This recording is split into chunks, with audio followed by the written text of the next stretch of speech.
Guys testing academy Hindi में आपका स्वागत है। और आज मैं बात करने वाला हूँ बहुत इंपॉर्टेंट टॉपिक जो कि है एडवाइस फॉर सॉफ्टवेयर टेस्टर्स। ये वीडियो स्पेशली उन लोगों के लिए बना है जो ऑलरेडी सॉफ्टवेयर टेस्टर्स हैं या फिर एक क्यूए फ्रेशर हैं जो चाहते हैं सॉफ्टवेयर टेस्टिंग के अंदर आना। ठीक है। मैं कुछ ऐसे इंपॉर्टेंट पॉइंट्स के बारे में आज डिस्कस करने वाला हूँ जो आपको बहुत ही ज़्यादा हेल्प करने वाले हैं फ्यूचर के अंदर। ठीक है।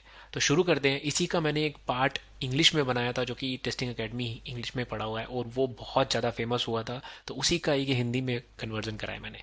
ठीक है। तो एक एक करके चलते हैं, सारे पॉइंट्स को देखते हैं। बहुत इंपॉर्टेंट एडवाइस है सॉफ्टवेयर टेस्टर्स के लिए। अगर आप टेस्टर हो, एक्सपीरियंस हो या फिर फ्रेशर हो, आपके बहुत अच्छी लगेगी। सबसे पहला पॉइंट है जो कि मैं मार्कर से मार्क करके दिखा देता हूँ, वो है think like a tester. Think like a tester basically मतलब है कि अगर आप एक टेस्टर हो, आप तो आप बेसिकली एक यूज़र हो उस एप्लीकेशन के। राइट। ये बहुत इंपॉर्टेंट है। तो आपको टेस्टर से ज़्यादा आपको फोकस रखना है कि यूज़र कैसे काम करेगा कोई भी एप्लीकेशन को। अगर आपके पास कोई भी एप्लीकेशन आती है टेस्ट होने के लिए, राइट, तो आपने उसको यूज़र के परस्पेक्टिव से सोचना है कि क्या यूज़र लॉगिन करते समय कौन सा यूज़र नेम डालेगा, वैलिड यूज़र नेम डालेगा, इनवैलिड यूज़र नाम डालेगा, क्या डालेगा। तो जो भी रिक्वायरमेंट है आपको अच्छे से पढ़ी होनी चाहिए। मेक श्योर आप उस रिक्वायरमेंट जो कि आपके स्टेक होल्डर, पीएम या फिर कोई भी आपको रिक्वायरमेंट देता है, राइट, प्रोजेक्ट से रिलेटेड, आपको उसको अच्छे से रीड करें और यूज़र की तरह सोचें कि यूज़र कैसे बिहेव करने वाला है। आप जितने भी कॉम्बिनेशंस हो सके उस रिलेटेड, जितने भी कॉम्बिनेशंस हो सकते हैं, आप उसको नोट डाउन करके एक डॉक्यूमेंट में रखें। बेसिकली अपने टेस्ट केसेस लिखना शुरू करें। आपको क्या करना है, आपको यूज़र के पॉइंट ऑफ व्यू से प्लान बनाना है कि कैसे मैं इस एप्लीकेशन को टेस्ट करूंगा, मैं कौन कौन तरह की टेस्टिंग करूंगा। तो यहाँ पे मैंने सीबीटी बीबीटी लिखा है। सीबीटी मतलब क्रॉस ब्राउजर टेस्टिंग और ब्लैक बॉक्स टेस्टिंग, जो कि दो टेस्टिंग को जैसे मैं इंक्लूड करूंगा। अब मैं एग्जांपल देता हूँ। मैं मान लो मेरे पास एक लॉगिन एप्लीकेशन है, यूज़र नेम और पासवर्ड मुझे टेस्ट करनी है। तो यूज़र के अगर मैं नज़रिए से देखूं तो मुझे टेस्ट करना चाहिए इसको सीबीटी में। सीबीटी मतलब क्रोज ब्राउज़र में। मुझे फायरफॉक्स में टेस्ट करना चाहिए, मुझे सफारी में टेस्ट करना चाहिए, मुझे क्रोम में टेस्ट करना चाहिए, क्योंकि वहाँ पे लोगों के पास डिफरेंट डिफरेंट ऑपरेटिंग सिस्टम के साथ डिफरेंट डिफरेंट ब्राउज़र भी होते हैं। ठीक है। इसी के साथ मुझे ब्लैक बॉक्स टेस्टिंग भी करनी पड़ेगी जिसके अंदर मैं सारी रिक्वायरमेंट को एक एक करके टेस्ट करूंगा। ठीक है। तो वही चीज़ का आपको ध्यान रखना है। दूसरा पॉइंट है कि टेस्टिंग जो है वो टीम एफर्ट है। इस चीज़ पे बहुत ज़्यादा ध्यान रखना है, स्पेशली अगर आप एक टीम मेंबर है, राइट। तो टीम मेंबर की रिस्पॉन्सिबिलिटी होती है कि टेस्टिंग जो भी हो रही है प्रोडक्ट की, वो एक टीम एफर्ट होता है रादर देन एक सिंगल पॉइंट ऑफ व्यू। आप पूरे रिस्पॉन्सिबल नहीं हैं टेस्टिंग के लिए, पूरी टीम रिस्पॉन्सिबल होती है। तो ये आपको अपने स्टेक होल्डर्स को भी अच्छे से बताना है। फॉलो द गाइडलाइंस और डॉक्यूमेंट, ये बेसिकली कहते हैं, ये कहता है कि अगर आप टेस्टिंग कर रहे हो तो आपको ये डॉक्यूमेंट्स बनाने ही पड़ेंगे, जैसे कि test plan, test cases, bug report, जिसके बारे में मैंने ऑलरेडी टेस्टिंग एकेडमी हिंदी के अंदर डिस्कशन कर रखा है कि कैसे आपको टेस्ट प्लान, टेस्ट केसेस और बग रिपोर्ट बना सकते हैं। आपको ये डॉक्यूमेंटेशन और गाइडलाइंस फॉलो करनी ही पड़ेगी, क्योंकि अगर आप इसको फॉलो नहीं करेंगे तो आपको बहुत सारी दिक्कतें फ्यूचर में आने वाली हैं, जिसके अंदर आपसे स्टेक होल्डर या पीएम आपसे पूछेंगे कि इसका टेस्ट केस क्यों नहीं है। प्रोडक्शन बग्स में आपको हेल्प मिलेगी इन सब डॉक्यूमेंट को अगर आप रखोगे तो। ठीक है। तो ये एक मेरा एडवाइस मेरी तरफ से थी।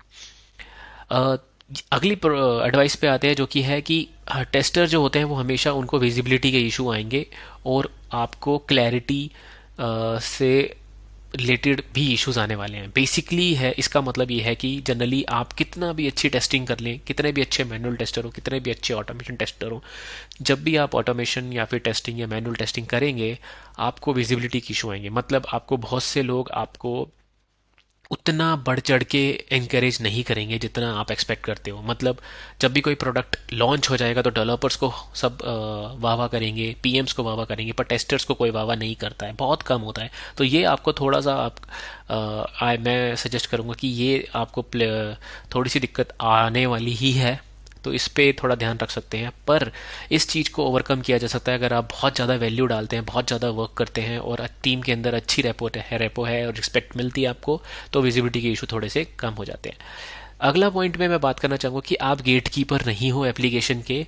बहुत से सॉफ्टवेयर टेस्टर ये सोच के बैठ जाते हैं कि हम गेट कीपर हैं, अगर हमने बोल दिया कि आज लाइव जाएगा तो आज लाइव जाएगा, हम परसों बुलाएंगे तो परसों जाएगा। ऐसा नहीं होता है। गेट कीपर कोई भी नहीं है, गेट कीपर पूरी टीम होती है। आपको स्टेक होल्डर्स को प्रॉपर टाइमलाइन और एस्टिमेट में बताना है। और बेसिकली आपको अपने स्टेक होल्डर्स और पीएम्स को, जो कि रिलीज करने वाले हैं, मैनेजर्स को, राइट, उनको ये बताना है कि ये रिस्क है, हम रिलीज कर सकते हैं।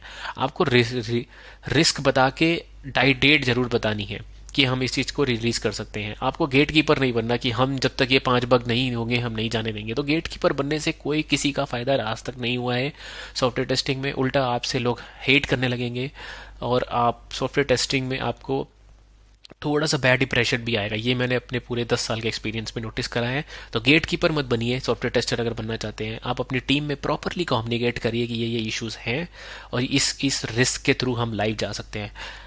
टीम लाइव जाना चाहती है, वो प्रोडक्ट को रिलीज करना चाहती है, तो आप उनको रिलीज करने में हेल्प करिए, पर उनको रिस्क बता दीजिए। रिस्क बताना बहुत इंपॉर्टेंट है, ना कि गेट कीपर बनना। ये एक इंपॉर्टेंट पॉइंट था। अगर आपको अनश्योर हो, नेक्स्ट पॉइंट कहता है कि अगर आप अनश्योर हो, आपको नहीं पता है, तो आपको सीधी सी बात को कुछ भी एज्यूम नहीं करना है, कुछ भी सोचना नहीं है कि ये ऐसे काम करेगा। क्योंकि बहुत बार हमेशा टेस्टर की यही रिस्पॉन्सिबिलिटी है, अगर वो कुछ भी रिज्यूम करता है तो वही चीज़ बग बन के बाद में प्रोडक्शन में आती है। तो आपको कभी भी एज्यूम कुछ नहीं करना है। अगर आप इंश्योर हो तो आपको पूछ लेना है, एज्यूम कुछ नहीं करना है। अगला पॉइंट बहुत ही आसान है, वो कहता है कि 100% टेस्टिंग पॉसिबल नहीं है। जितना इंपॉर्टेंट सिनारियो हो सके आप कवर करिए और चलते, मतलब और प्रोडक्ट को रिलीज करने में हेल्प करिए। इसका ठीक, आप गेट कीपर मत बनिए। 100% टेस्टिंग के चक्कर में आप डिले कर रहे जा रहे हैं। बहुत बार मैंने देखा है, बहुत से जूनियर टेस्टर्स क्या करते हैं, उनको कोई प्रोडक्ट मिलता है, वो कभी बोलते ही नहीं है कि रिलीज कर देना चाहिए डेवलपर्स को। तो डेवलपर भी थोड़ी सी टाइमलाइन स्ट्रेच हो जाती है, आगे तक बढ़ जाती हैं। बीच में फिर मैनेजर आके पूछता है कि रिलीज क्यों नहीं किया, तो टेस्टर बोलता है कि अभी बग्स है।